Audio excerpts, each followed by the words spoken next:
Ek wil graag hê ons moet 'n bietjie net teruggaan na die Ou Testament toe vanoggend en bietjie terugkyk na wat die Here kom doen het in die Ou Testament. Nou, ek gaan sommer vra en ek weet julle ken julle Bybels en ons gaan nou kyk hoe goeie werk julle hier sal doen. So ek wil een of twee vrae vra uit die Ou Testament uit en dit is baie eenvoudig, niemand gaan hierdie verkeerd kry nie. Die grootste stories wat jy ken in die Ou Testament. Een van die grootste gebeurtenisse, nie een nie, daar's 'n paar. Ek wil graag hê julle moet net so een of twee vir my noem vanoggend. Wie van julle? Enigiemand? 'n Ou Testament storie, vergeet van die Nuwe Testament, groot gebeurtenis wat plaasgevind het, wat amper onmoontlik is om te begryp. Wie kan vir ons sê? Dawid en Goliat. Rooi See het ek gehoor. Wat nog? Josef, Noag, Askies? Jona, perfek. Dit's baie mooi. Gebeurtenisse wat plaasgevind het. Nou as 'n mens bietjie teruggaan in die Ou Testament en ons hoekom ek nou hierdie vraag vra is as gevolg van die laaste paar maande waar ons saam met Esther Bybel lees en van die Bybelboekies is primêr Ou Testament en dan is dit eintlik wil ek maar sê die Sondagskool boodskappe wat ons al geleer het van kind af.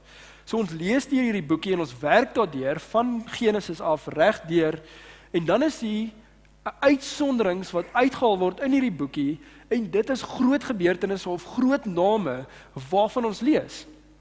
En dit is opvallend elke keer as 'n mens dit lees want jy's gewoond dalk in die Nuwe Testament. Ek hou baie van die Nuwe Testament, lees in die boek van Handelinge, evangelies, die briewe van Paulus en die werke wat gedoen is, maar tyd tot tyd gaan mens terug in die Ou Testament en dan sien jy hierdie storie en dink jy vir jouself, hoorie, is hierdie regtig waar? Kan dit regtig gebeur het? Is dit nie net 'n storie nie? En ek 'n bietjie gaan ondersoek instel in hierdie stories om te vra, is daar nie iets meer nie? Met ander woorde, as God vir ons iets wil sê, nie net sê nie, maar wil hê ons moet dit van generasie tot generasie oorvertel, 4000 jaar later hier kan staan vandag en kan terugkyk op daai gebeurtenisse, selfs baie langer, 4, 5, 6000 jaar terug, en dan nog steeds daai selfde gebeurtenis kan oorvertel, moes daai storie waarde gehad het, dit moes groot gewees het, dit moes onmoontlik gewees het. En dan lees ons hierdie stories, en dan kyk ons 'n bietjie miskien na verskeilde agendas of wat ook al die Here vir ons daaruit wil wys. Met ander woorde, dis gebeurtenisse wat regtig plaasgevind het. Dit het gebeur. Maar God het beplan dat dit moet gebeur.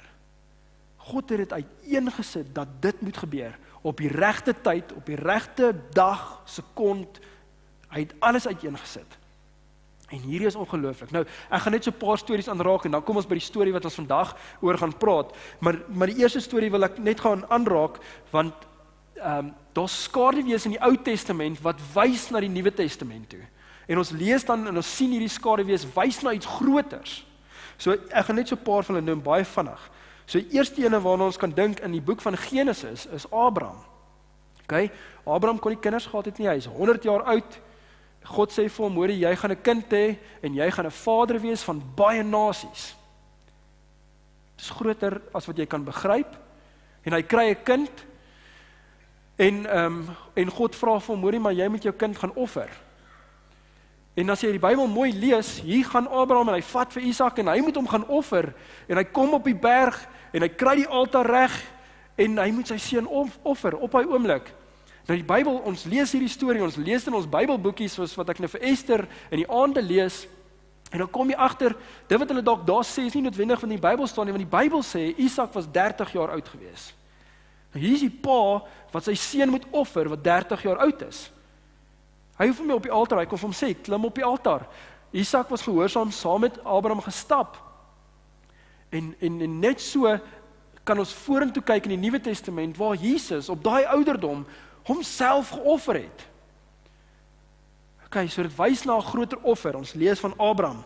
Dan die volgende gedeelte is Josef wat ons klaar gelees het of oor gesê het, is Josef het gekom en hy was in beheer aan diens en God het hom ingestel oor Egipte en hy het gekom om mense, ek wil amper sê uit hongersnood uit te bevry. Kyk, dit wys vir ons 'n prentjie na Jesus toe. Dan gaan ons verder aan. Jona is een wat genoem was. Jona is 'n baie mooi, en Jesus in die Nuwe Testament het teruggewys na Jona toe, want Jona was deur 'n vis ingesluk. Waar hoor jy van dit? 3 dae oorleef in hierdie vis se maag, uitgespoeg die 3de dag. En Jesus sê die enigste teken wat jy sal kry is Jona. 3 dae gaan ek afgaan onder toe, en na die 3de dag gaan ek opstaan. Jy weet, die stories, dit is vir my so ongelooflik om die stories te kan lees, want in Bybelskool leer ons vir die mense dat daar 330 profetiese woord plaasgevind het in Jesus se lewe. Met ander woorde, as ek net gou 'n vinnige statistiek kan gee, ek kan nie onthou presies wat die statistiek is nie, ek gaan min of meer dit nou sê, is dat hulle sê, die kans om die lotto te wen is 1 uit, paar 100 miljoen. Dis hoe moeilik dit is om die lotto te wen. Nou die kans dat 330 profetiese woord in Jesus, net vir hom, die tyd wanneer hy sou kom, waar hy gebore sou word, hoe hy sou doodgaan, hoe hy sou opstaan, wat hy sou kom doen het, wat hy sou kom preek het, 330 profetiese woord. Hulle sê dat jy die lotto 24 keer in 'n ry moet wen. Dis die kans dat hierdie woord, hierdie skaduwees sou plaasvind in die tyd van Jesus. Daar's nog een wat genoem is Dawid, die gesalfde koning wat 'n reus Goliat verslaan. Gesalfde koning en profeet, en hier kom Jesus, 'n groter koning, 'n beter koning, 'n beter profeet. Ekskuus julle. En hy verslaan dan ook die vyand. Jesus het gekom om die vyand te verslaan.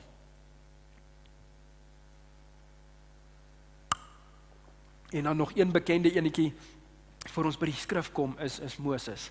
Ons ken die verhaal van Moses, die profeet wat God gestuur het Egipte toe om die mense te gaan bevry. En dis wat Jesus kom doen het, om die mense te bevry.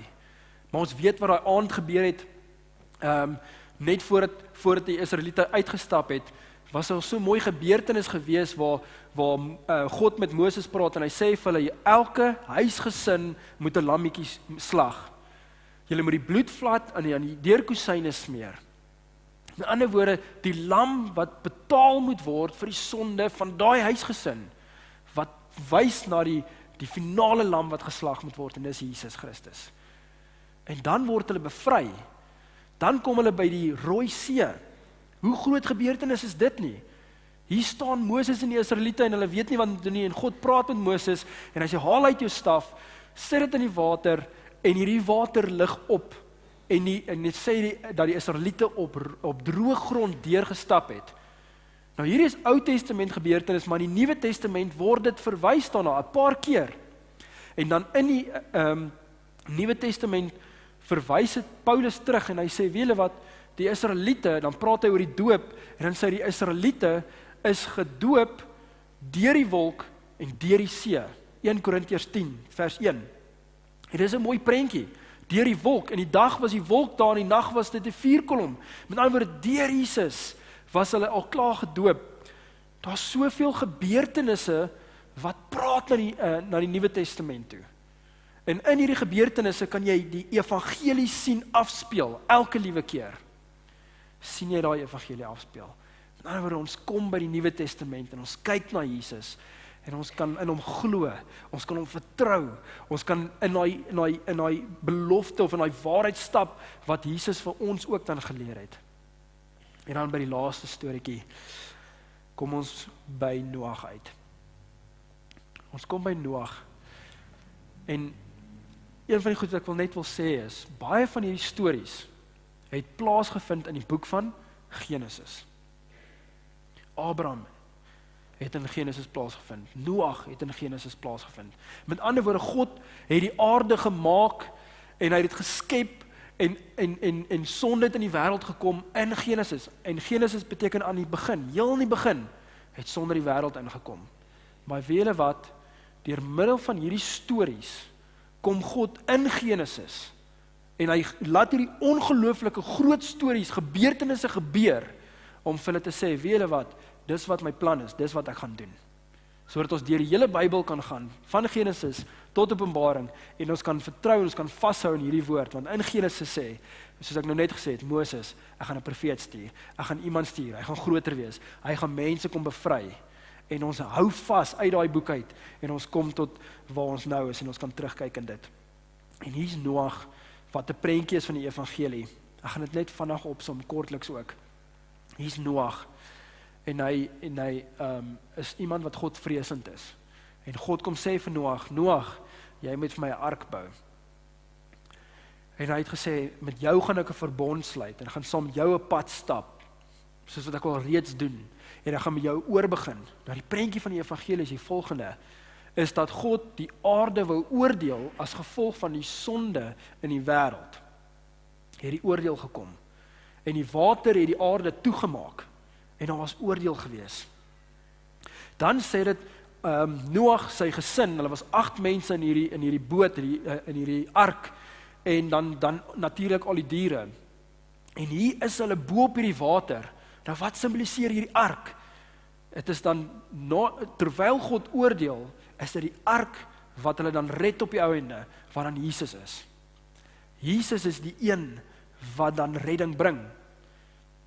So, met ander woorde, ek wil amper sê, jy kan die doopverwysing aansit as die waters wat die aarde gedoop het, en dit, daar skrifverwysings in Petrus daarvan, Paulus daarvan.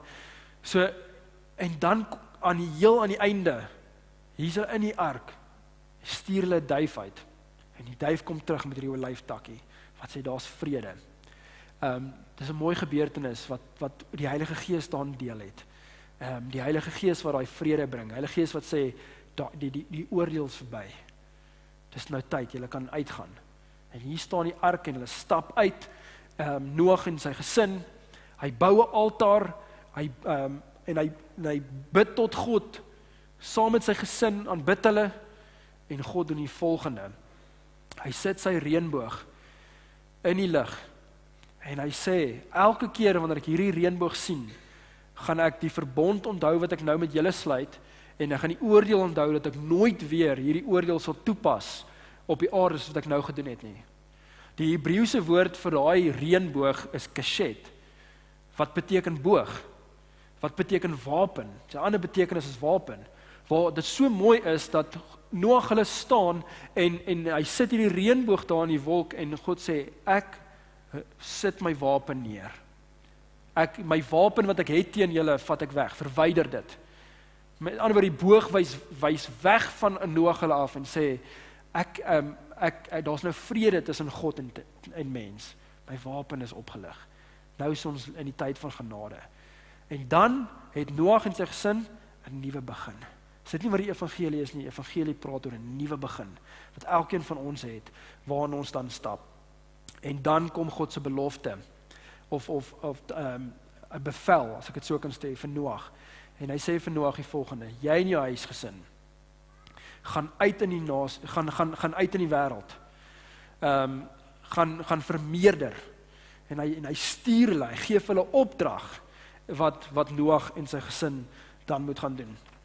Nou, ek wil hê julle moet daai prentjie net van Noag en Noag se tyd, net saam met my deurgaan.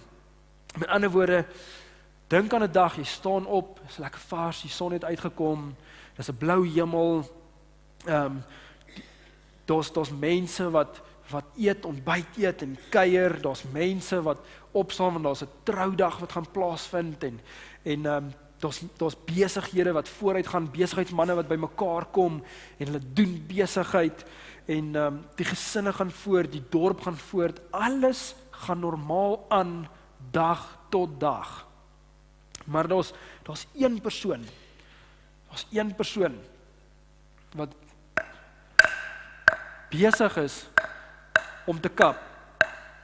En hierdie persoon se naam was Noag. Was Noag gewees. Hy is besig om te bou. Nou die wêreld gaan aan. Die wêreld doen wat hulle elke dag doen. Die wêreld is besig om wêreldse dinge te doen, as ek dit so kan stel. Gefokus op dit wat aan hand is, en wil dit wat hulle moet vooruit dryf hulle vooruit. Besigheid, werk, gesin, trou, al daai goed gaan voort. Maar Noag gefokus, en hy's besig om te bou. Dag tot dag, plankie tot plankie, wat aan mekaar kap. En mense kan na Noag kyk en vir Noag sê, Noag, wat maak jy? Waarmee is jy besig? En al wat Noag vir hulle kan sê is, ek doen wat God vir my gesê het om te doen. Hy het gepraat en ek luister. Nou ek weet julle tema vir die jare is bou om aan God se koninkryk te bou. En dis presies wat Noag gedoen het. Noag het nie na mense gekyk nie. Hy het nie gekyk wat doen die kultuur of die dag waarin hy gelewe het nie. Hy het nie probeer gewild lyk, hy bou hierdie ark om snaaks te wees nie. Hy het gedoen wat God van hom verwag het, ten spyte van wat die wêreld gedoen het. Hy het 'n ark gebou. Hierdie ark het redding vir hom en sy gesin gebring. Nadat het hy 'n altaar gebou, om God dan so ook te kan aanbid. Nou die hart agter dit is, om te sê waar ons is in Genesis. Daar's 'n skrif op die bord wat sê, die Here het gesien dat die mense boosheid op aarde groot was. Die aarde was vol geweld, die mens het nie beter geword nie, sonde het vermeerder, maar daar was 'n man met die naam Noag, wat God guns gevind het in die oë van die Here, soos in Noag sê, in Genesis sê. Ons kan sê dat Noag genade gevind het. Ons kan sê dat Noag 'n verbond gesluit het met God en God gevolg het en gedoen het presies wat van hom gevra was. Noag was gehoorsaam geweest. En dan in Matteus 24 is daar 'n skrif waar Jesus praat en hy sê die volgende, is op die bord. Hy sê, soos in die tyd van Noag was, sal dit ook wees by die koms van die seun van die mens. In daardie dae voor die sondevloed het hulle soos gewoonlik geëet en gedrink, getrou, en op die dag dat Noag in die ark ingegaan het. Hulle het nie besef wat aan die gang was nie, totdat die sondevloed gekom het en hulle almal weggesleer het. Net so sal dit gaan met die koms van die seun van die mens. Kan julle sien dat ons basies jy bietjie kyk in die tye waarin ons lewe en wat aangaan in die media en in die wêreld en die oorloë en alles, dan kan ons basies kyk en ons sê, wow, lyk dit nie maar soos die tyd van Noag nie. Die gebeurtenisse, die kultuur van die dag, lyk dit nie dieselfde as die tyd van Noag nie. Is dit nie wat Jesus in die woord sê in Matteus 24, dit gaan so wees, totdat die seun van die mens weer terugkom. En weer eens, niks fout met trou nie, niks fout met besighede nie, niks fout met huisgesinne nie. Maar wat is die fokus? Dis waar dit gaan. Hulle fokus was nie by God nie, hulle het gesondig terwyl hulle al hierdie gedoen. Maar wat God praat is van mense wat hom dien en wat hom volg. Of jy nou trou, of dit nou die besigheid is, of gesinslewe is, stel jy God eerste. En dis die vraag. Met ander woorde, waaraan bou jy? Bou jy in God se koninkryk? Of is ons besig om die kultuur van die dag te soek en net aan dit te bou? Net, ek wil amper sê, die gang te gang, dag tot dag, en te vergeet van God. Nou ek het 5 vinnige punte wat ek graag met julle wil deel. En hierdie punte wat ek in my hart gevoel het is hoe God ons terugroep na hom toe. Hoe hy huisgesinne terugroep na hom toe. Waar hy weer die fokus wil wees van ons alledaagse lewe en wêreld. Wat gebeur, ons net kan sê, Here, dis in u hande. Maar ons draai terug na God toe en ons soek God heeltemal van vooraf. Nou die eerste punt is,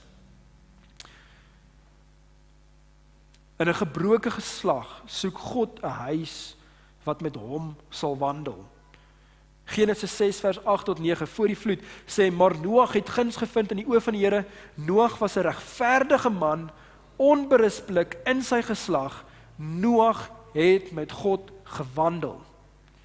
So ten spyte van hoe die wêreld gelyk het, was daar iemand gewees wat reeds God gesoek het, reeds 'n pad saam met hom gestap het, reeds regverdig was. En dit is hy wat aan God se aandag gekry het en gesê het, met hom wil ek oorbegin. Met hom gaan ek genade aangee, want hy is 'n man na aan my hart, iemand wat my soek en saam met my wandel.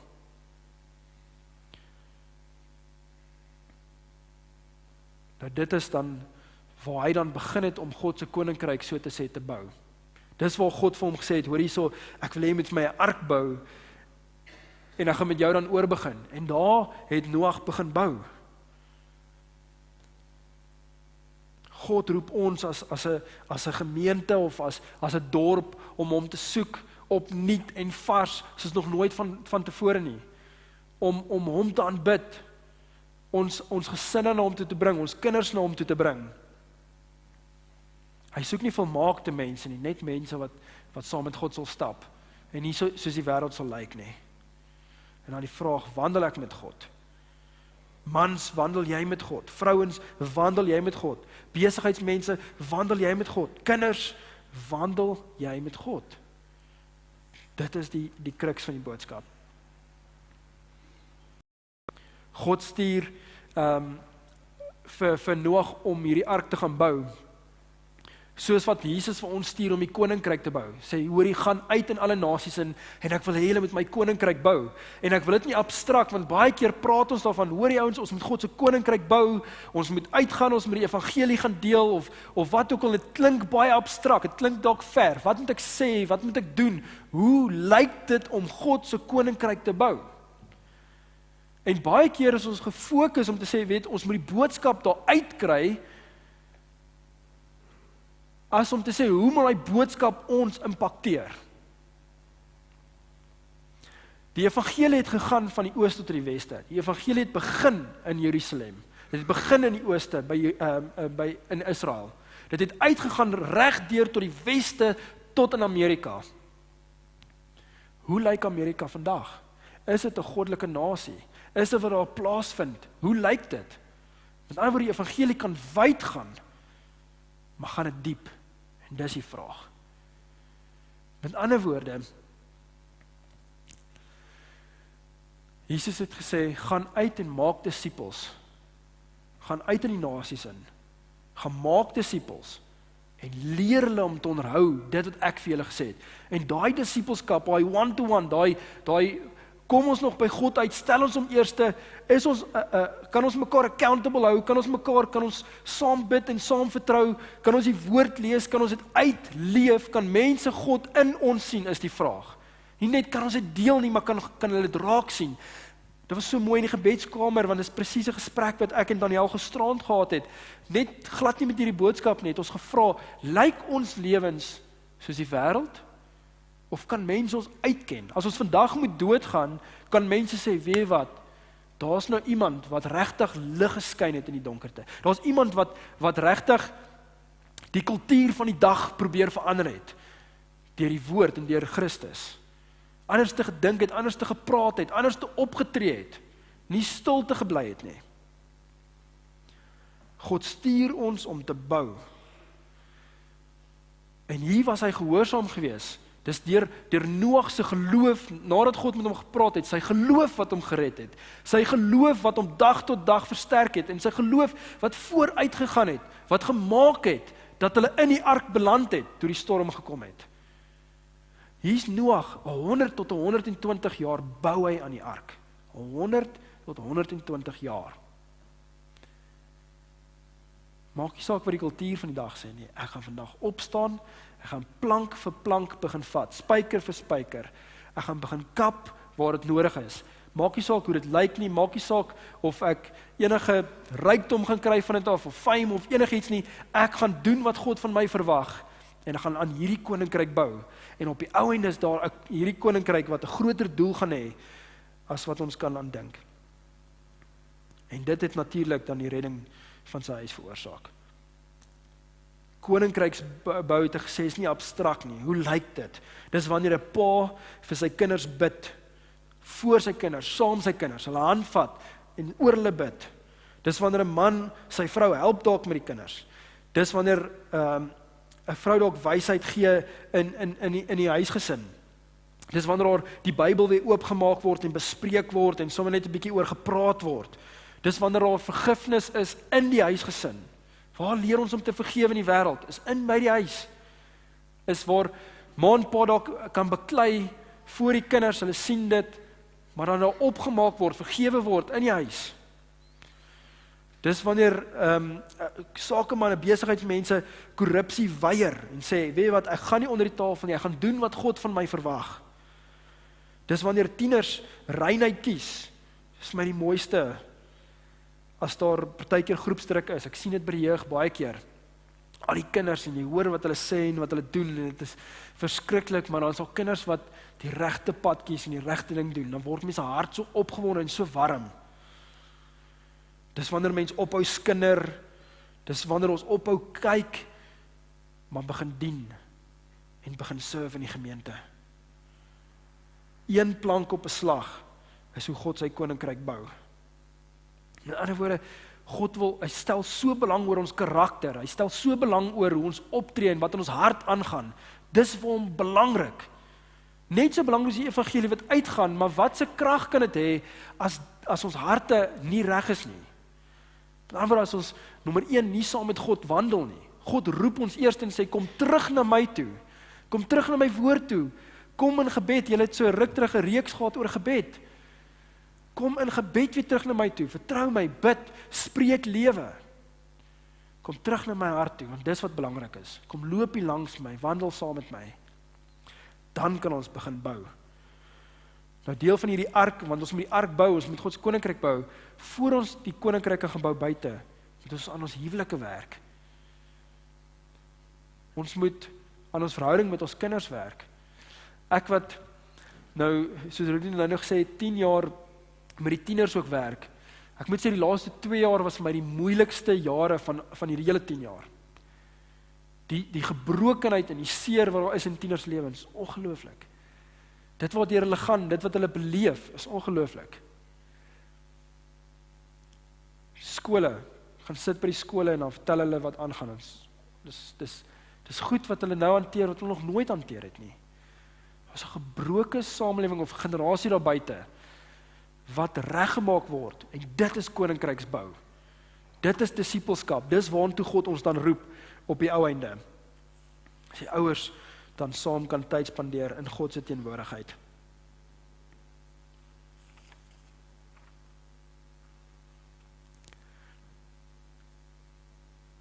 Dit vat gehoorsaamheid, dit vat geloof, om aan te hou doen wat God ons mee toevertrou het.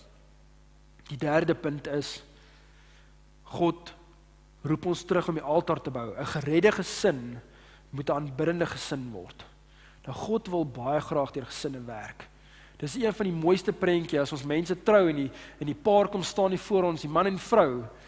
Dis een van die mooiste prentjies wat daar is, waar hierdie man en vrou by mekaar kom en 'n belofte voor God maak en sê ons lê ons lewens vir mekaar neer en ons sluit 'n verbond, nie net met mekaar nie, maar met God ook in die middel. So 'n mooi prentjie. Want dit is op die ou einde weet ons, praat God van die kerk as sy bruid. En hoe God gaan terugkom vir sy bruid en hoe gaan hy sy bruid vind? Gaan ons bou of gaan ons deel wees van die wêreld? En weer eens, nie dan 'n fout is met trou nie, maar gaan ons trou of gaan ons aangaan in die wêreld sonder God? En dis wat hoe gaan hy die bruid vind? En hier kom hy weer terug, dan vir sy bruid. En ons niks mooier as 'n gesin wat saam onder die woord sit, saam Here vertrou, saam kan bid oor finansies, oor wat ook al kan wees. Mamma en pappa moet 'n moeilike besluit maak. Ons moet 'n nuwe werk aanvat. Ons moet iets nuuts gaan doen. Kom ons bid saam, kom ons vertrou saam. En wanneer God deurkom, saam God kan loof en prys, saam musiek kan aansit, sê, saam gaan ons sing, saam gaan ons bly wees en vir die Here dankie sê. Maar hierdie aanbidding was so mooi geweest. Na hierdie tyd in die ark kom Noag en sy gesin uit en die heel eerste ding wat Noag doen, is hy bou hierdie ark, hy bou 'n altaar. Hy staan voor sy gesin en hulle maak 'n offer en hulle sê vir die Here dankie dat U ons gered het. Jy sien, God roep ons nie net, hy red ons nie net om 'n lekker lewe te lei nie, hy red ons nie net om aan te gaan nie, maar hy red ons sodat ons hom kan aanbid en saam met hom kan wandel. Dis die rede vir redding. En dis waar hulle bly was en het gesê, Here, ek en my huis, ons gaan U dien. Ek en my huis, ons gaan U lief hê. Ek en my huis gaan U altyd eerste kies. Ek en my huis gaan verder aan die koninkryk gaan bou. En net dan stuur God hulle. Gaan uit in die wêreld in. Gaan vermenigvuldig. Word meer. God roep ons terug om aanbiddend om te soek. dit wat daar buite is in die nuus en dit wat aangaan in ons lewens, baie keer is daar soveel goed wat skeefloop of nie gebeur as wat ons gehoop het dit gaan gebeur nie. God roep ons terug tot aanbidding. Waar gaan alles? Hy roep ons. So, aanbidding is hy red ons om te aanbid, hy red ons om gehoorsaam te wees, hy red ons om heilig te wees, hy red ons om hom bekend te maak aan die wêreld. Wat soek God van ons as gesinne? Of mense? Hy soek ons om 'n ritme te hê van aanbidding. Hy wil sê 'n plek van gebed, 'n plek van aanbidding, 'n kultuur van berou, of 'n plek waar ons nie die skrif kan lees en sommer net oor dit kan praat. Maar baie keer is ons besig om altaar te bou vir die wêreld. Met ander woorde, 'n geldaltaar. Dit kan 'n sportaltaar wees, dit kan gerief wees, dit kan fone wees, dit kan 'n televisie wees, dit kan enigiets wees wat ons aandag wegvat van God. En die vraag is, waaraan bou ons? Bou ons aan altaar waar ons God kan aanbid? Ek en Daniel het baie keer gesê, en mens moet baie keer versigtig wees wat mense sê. Wat het gebeur met die tieners, het ons ook al gesê, weet julle wat, ons huis is oop. Julle kan enige tyd inval. Julle kan enige tyd net hier kom wees. Want ons huis stel ons beskikbaar dat dit 'n plek moet wees van rus, 'n plek moet wees van vrede, 'n plek moet wees van vreugde. Dit moet 'n plek wees waar jy God kan ontmoet. Ons huis is oop, kom help jouself, wees beskikbaar. En dis wat ons besluit het in ons huis, om te sê, weet jy wat,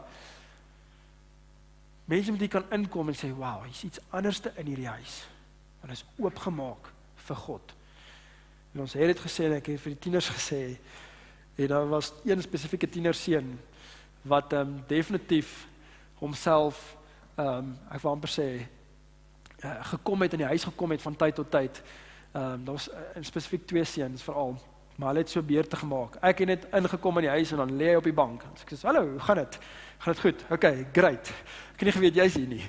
Kom uit die kamer uit gestap, was gou vinnig by die huis gewees, die middag ek moet gou ietsie kry, ietsie geëet, tande geborsel, op pad uit na die volgende afspraak toe, en dan is hy in die sitkamer, hy sit net daar. Niks snaaks, hy sit net daar, wees net homself, lees dalk 'n boek, of wat ook al. 'n Ander seun het ons 'n sleutel voorgegee, en hy het van tyd tot tyd ingekom in ons huis, en hy het kom studeer in ons huis.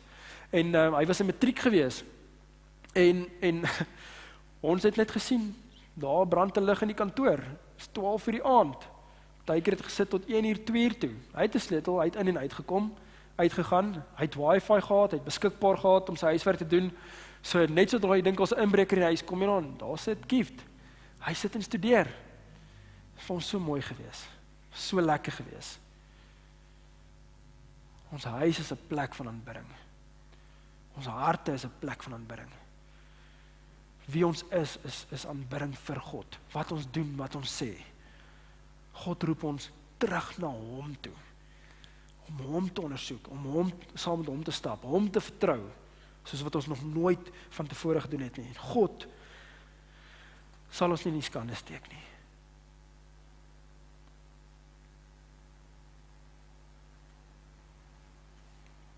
Vierde punt is, lewe ons onder die reënboog.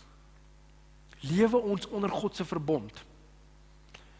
En daai verbond wat hy met ons sluit, kom beskerm hy ons, kom voorsien hy vir ons. In daai verbond is daar, ek wil amper sê, 'n belofte van God af. En dis die belofte wat hulle gehad het. Elke keer, imagine gou, jy's deur trauma. Ek dink Noag, hulle was deur trauma gewees. Ek dink hulle was in die ark gewees en het goed gesien wat hulle nog nooit wou sien nie. Mense wat verlore gaan, en hier begin God met hulle, en daar's 'n storm, en hierdie storms vir 40 dae en 40 nagte, waardeur hulle gaan, en toe is hulle nog 'n verdere 150 dae, 5 maande, of wat ook al, wat hulle op hierdie water is, deur rowwe, woeste goed, wat hulle ervaar het. Dit was nie net eenvoudig, Jesus, ons is gered nie, dit was taaf gewees. Die spasie waar hulle was, dit wat hulle beleef en ervaar het, was moeilik gewees. En daar klim hulle uit, en hier is hulle op land, en hulle is opgewonde, en hulle kan weer huise bou, en hulle kan weer voortgaan, hulle kan weer lewe, en daar kom 'n storm op, donderweer wat slaan, reën wat afkom. Wat dink jy gebeur in hulle hart? Oh wow, 'n bietjie reën. Daar staan, Noag was 'n boer gewees, hy het geboer, hy het reën nodig gehad. Wat het in sy hart gebeur? Wat van as daar nog 'n storm kom? Wat van as daar weer 'n vloed is? Wat van as my lewe weer uitmekaar uitval? Wat van as ek weer my werk verloor? Wat van as finansies dinge net nie wil uitwerk nie, of weer die vriendskappe? Wat van as dit weer gebeur? Belofte van God, die reënboog. Met ander woorde, die bloed van Jesus, die kruis. Hy is daar vir ons. Hy is vir ons, nie teen ons nie. Hy sê, ek gaan nie julle alleen los nie. Ek gaan uit saam met julle tot die einde van die wêreld. Gaan ek met julle wees. Weet, hierdie wêreld gaan daar baie verwoesting wees. Weet, daar gaan oorloë wees. Weet dit, daar gaan versoekings wees of persecution. Julle gaan gepersecute word. Weet, dit gaan baie moeilik gaan. Weer daar gaan siekte wees, weer daar gaan tawwe goed in die lewe gebeur. Ek gaan julle nie alleen los nie. Ek gaan met julle wees tot die einde. Ek so ruk terug 'n preek gedoen en ek gaan nie in dit ingaan nie, ek wil dit net noem. Met Paasfees het ek so 'n bietjie oor die hemel gepraat en waarna ons kan uitsien. En die persepsie wat ons het oor die hemel is eintlik so klein. Om te dink, dit is net waar ons gaan staan en sing en ek weet, daar's mooi stukke in die hemel, is baie mooi en die engele wat om God se troon is awesome. Dis nie wat God in gedagte het vir ons nie. Kan julle weet, dis nie wat hy in gedagte het nie. Weet wat het hy in gedagte? Ons sien dit in die Bybel. Ek sien dit met Adam en Eva. Ek sien dit met Noag. Hoe hy ons red en ons gemaak het om by ons te wees, saam met ons te wees en ons saam met hom. Dis hoe hy die tuin van Eden geskep het. Daar staan hy het saam met hulle gewandel, saam met hulle geloop, saam met hulle, hy het vir hulle gesê, gaan bewoon en bewerk die aarde, gaan uit, alles wat julle gee, gaan net perfek wees. Sonder dood, sonder trane, sonder siekte, sonder sonde, saam met God. Hy het vir ons gesterf, sodat ons by hom kan wees. Hy het gesterf, sodat ons nou al 'n klein gedeelte van die belofte kan sien wat hy voorgesterf het. Van ons kan nou in God se koninkryk lewe, maar is klein bietjie teenoor wat ons gaan hê eendag. God se teenwoordigheid is hier, God met ons, deur sy Gees, deur die Heilige Gees is hy by ons, in ons, met ons, saam met ons. Maar eendag gaan dit anders te wees, saam met hom, sonder pyn, sonder lyding, iets om na uit te sien. Lewe in God se verbond, nie met vrees nie, met opgewondenheid, met vreugde, met vrede, met hoop. Om God se koninkryk te bou, is baie natuurlik, ons moet dit nie gekompliseerde ding te maak nie. Met ander woorde, God het rekenmeesters geroep, hy het auditeure geroep, hy het prokureurs geroep, hy het onderwysers geroep, hy het talente in jou gesit, hy het jou beroep, wat ook al jy doen, het hy geroep, en hy het jou die talent gegee, die vermoë gegee, en hy sit jou daar, elkeen wat hierso sit vandag, is 'n Ester, elkeen is geroep vir 'n tyd soos die, jy is hier in Ermelo, in die beroep, want God het jou daar geplaas, en jy moet die lig daar skyn, jy moet die Noag daar wees, nie deel wees van die kultuur nie, maar die verandering. God het jou daar gesit vir 'n rede om te bou aan sy koninkryk. Om reg te bou, jou werk so goed as moontlik te doen. Weet jy wat die hartseerste ding as Daniel vir my stories vertel, en ek sal dit nie hier vertel nie, want ek wil nie ons met depressief hier uitstap nie, maar sy vir my stories vertel van wat by die hospitaal aan die gang is. Mense wat so hard gaan studeer het om 'n graad te kry, en dan op die einde net in die hospitaal aan te kom, 'n salaris te kry, maar geen passie het nie. Glad nie wil werk nie.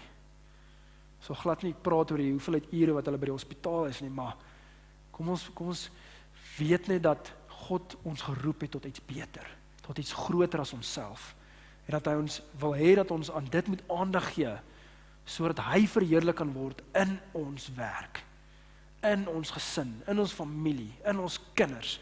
Kan ons God raak sien in ons kinders?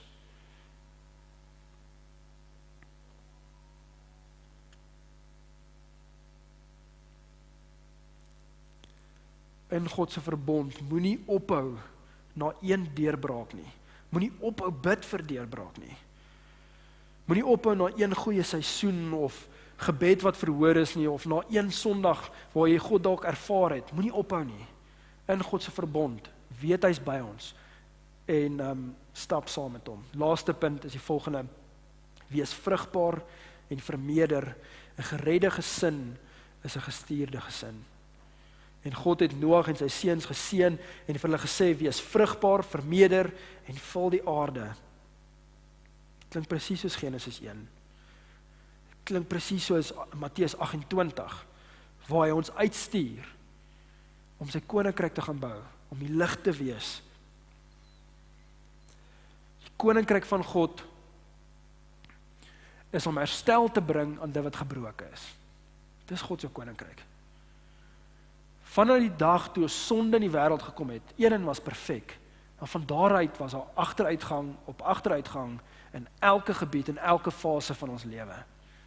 En dit sluit huwelike in, dit sluit sommer net paaie, stadsraad, dit sluit elke gedeelte van die lewe in. En die evangelie maak reg dit wat gebroken is. Dit kom maak mense wat gebroken is, maak dit heel. Dit maak gesinne of mense wat soekend is, kom gee dit hoop. Dis wat die evangelie doen. Ons is gebroken in 'n gebroke wêreld. En die evangelie is om dit heel te kom maak, gesond te kom maak.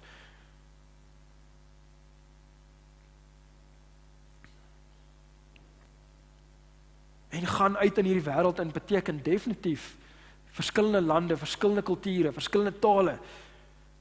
Maar dit beteken ook huisgesinne. Dit beteken ook ek persoonlik om diep in die evangelie te wees en dan by my werksplek 'n verskil te maak. Mense moet kan kom en sê, weet wat, ek wil net na jou kantoor toe kom, ek wil net by jou kom sit, ek wil net hê jy met jou hand oplê, ek wil net hê jy vir my bid, of saam met my stem, want ek weet nie meer nie. En dan die evangelie kan deel.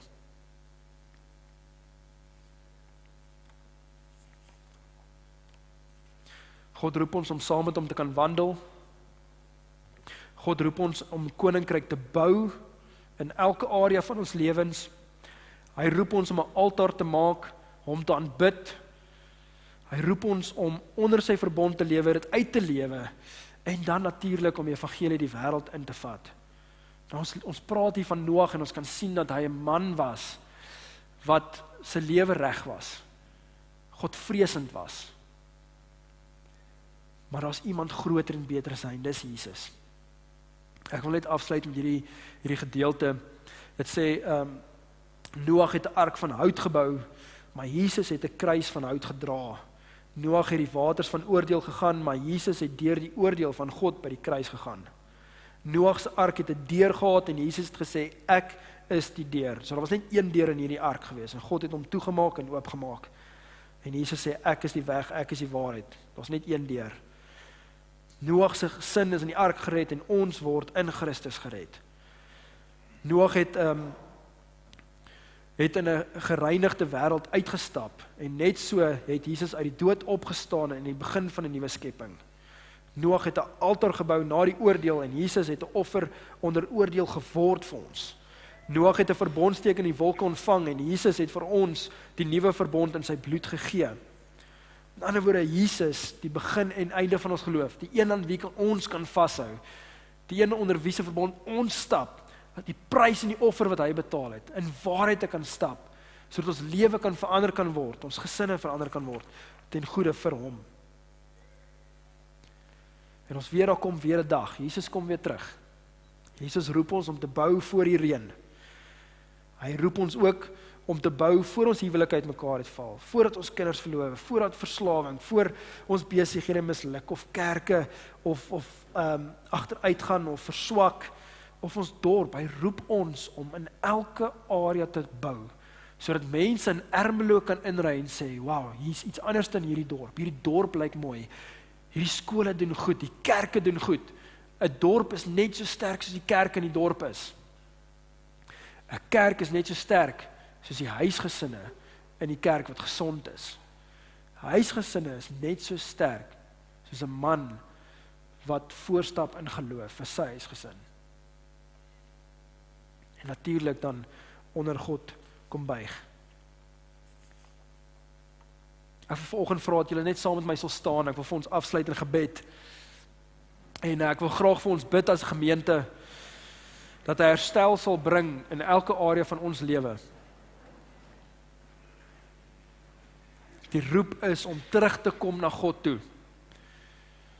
Terug te kom na die woord, terug te kom na die waarheid. Saam met hom te wandel. Net soos Noag gewandel het. Vader, Here, dankie dat ons vandag net onder die woord kan staan. Here, en weet die prys wat U vir ons betaal het. Dat ons in U verbond kan lewe, Here Jesus. Dat ons kan gaan uitlewe, die lig kan wees vir die nasies, vir die wêreld, maar ook vir Ermelo, vir ons huisgesinne, skole en ons dorp en ons werke, Here. Here, dit wat gebroke is, Here, wil ek kom vra dat U dit sal kom versoen. Ek wil vra, Here, daar waar stikkend is, waar seer is, dat U kom heel maak. Waar siek is, dat U sal kom genees. Waar daar hoop is wat verlore is, Here, U kom hoop kom gee vanoggend. Here, dankie dat U ons kom roep, soos U van Noag geroep het, om in 'n gebroke wêreld die regte ding te doen, die regte lewe te lei. Dankie dat U ons roep tot geregtigheid. Here, ons kan dit nie alleen doen nie, ons wil vra dat U deur die Gees sal kom, om ons te bekragtig, om ons te lei. Heilige Gees, ons vra vir wysheid en insig in alles wat ons doen, en nuwe hoop, en nuwe begeerte, om saam met U te wandel. Here, ons vra U seën oor hierdie gemeente, en elkeen wat hier is vanoggend. Ons loof en ons prys U naam, in Jesus naam bid ons. Amen. Amen.